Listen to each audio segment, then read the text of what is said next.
Mag-harvest ako ng litos, guys.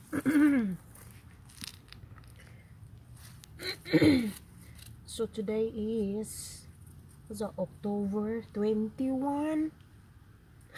Itong litos ko hindi na frozen, guys. Ayan. So harvest ko na lang to. Kasi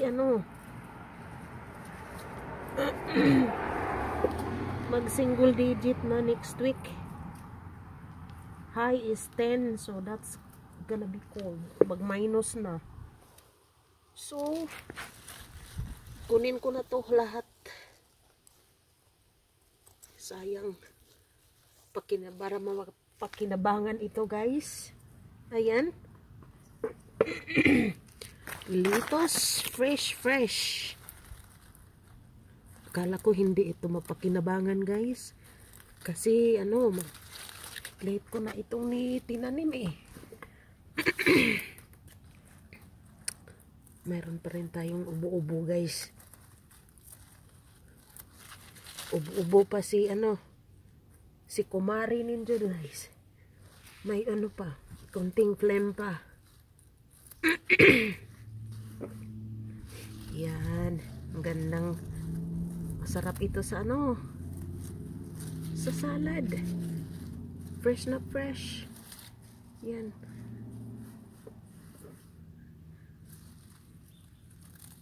Fresh na mga dahon. O, diba? Kala ko hindi na ito mapakinabangan eh. Kasi late na talaga ito natanim ko. Pero dito, sa gilid ng bahay, hindi pala siya madali-daling ma-frozen, guys.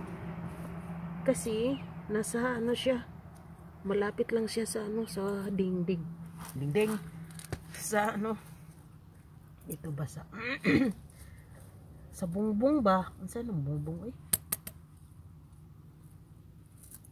Saan ang bungbong Tagalog eh? PB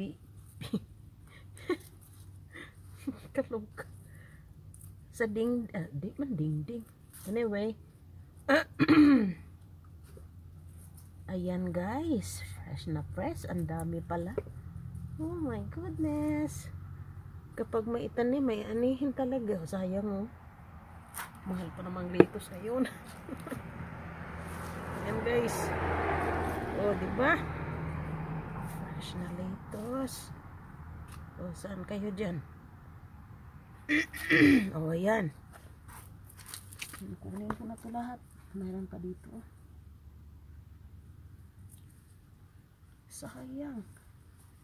Mahal ang litos, guys. $3 ang ulo. Ang ulo ng litos, $3. Ito, libre. Oh.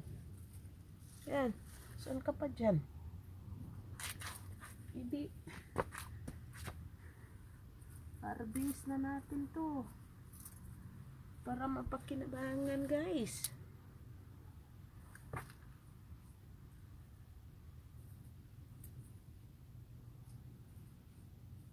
Meron pa ako dito So ayan, guys. Ayan, pakita ko sa inyo.